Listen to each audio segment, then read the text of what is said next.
we're here. So here. But how did you get to this point? How did I get to this point?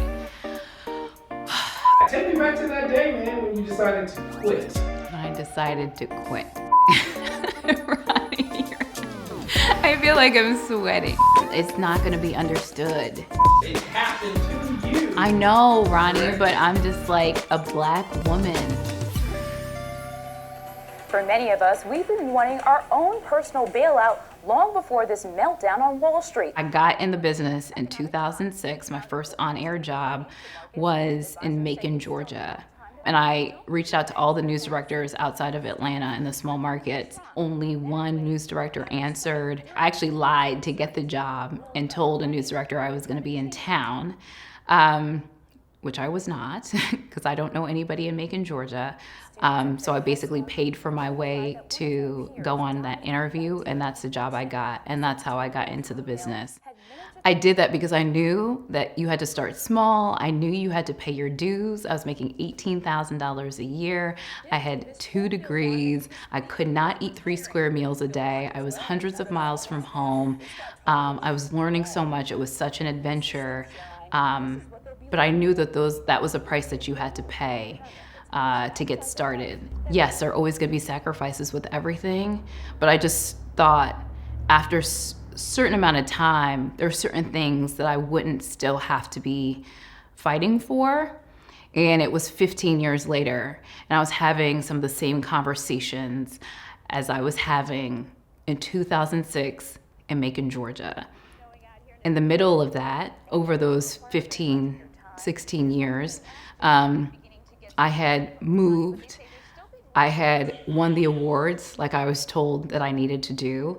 I'd made all the sacrifices that I could make. So it was costing me spiritually, it was costing me financially, it was costing me emotionally. But again, I was in a position a lot of people want to be in. I was in a position that a lot of people deem successful. And so when you're asking for industry standards and you're having to fight for that, it's not a question of why you quit. The question becomes, why do you stay? Thomas, and welcome to a conversation on bail reform. We really just can't say enough about the writers, honestly, who sprung into action and helped those that were injured immediately. The day I quit, I didn't go in there with a cape on. I didn't go in there with theme music turned up. I went in there and it wasn't eloquent, and I couldn't figure out just how to really say. I thought about it. How is this gonna happen?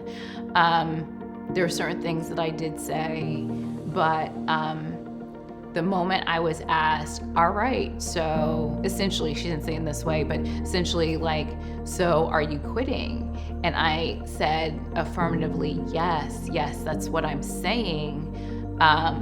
And then I started to cry.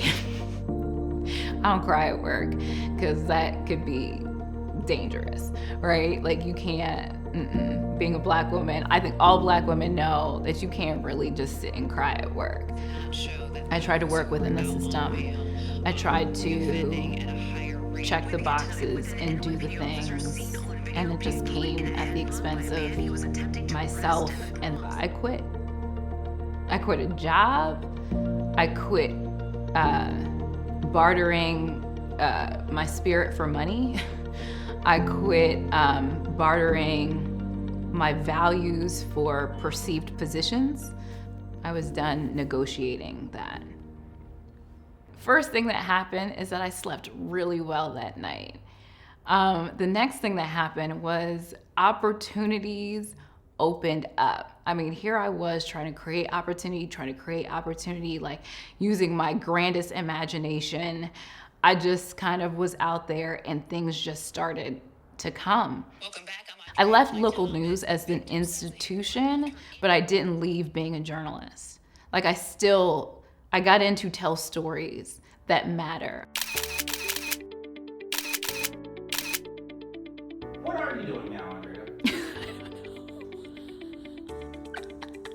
What am I doing? That is a really hard question to answer. Not because it's hard because I'm not doing anything, but it's hard because it doesn't fit into a title.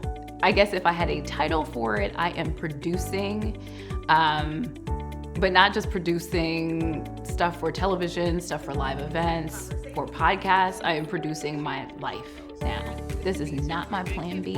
I am still operating fully in my plan A. It just looks different than it did before. So I call it the next best thing. That was my one thing of just trying to find the next best thing that utilizes my skill, that brings in my joy, that I can show up fully as myself. So that's why I started the podcast, The Next Best Thing, because I chose my next best thing. It didn't come out of thin air. It came out of a strategy. It came out of getting help from friends. It came out of saving money. So that's what we're going to talk about in the podcast, is how is it when you are born in a space that does not give you privilege, right? And that you have to then go and earn it for yourself. What does that even look like? How are people trying to operate within systems that were created without them in mind? How do you navigate that when you're ambitious and you want to move forward and it's only one at a time? How do you get all you can get from those experiences and transfer it to something else so you don't have to, your dreams basically don't have to go to die? I'm just talking to friends right now who have done that. These are the people that I'm talking to on this podcast, the people that I spoke to, the people who gave me the best advice, the people who walked with me through this whole process. That's what the podcast is going to be about.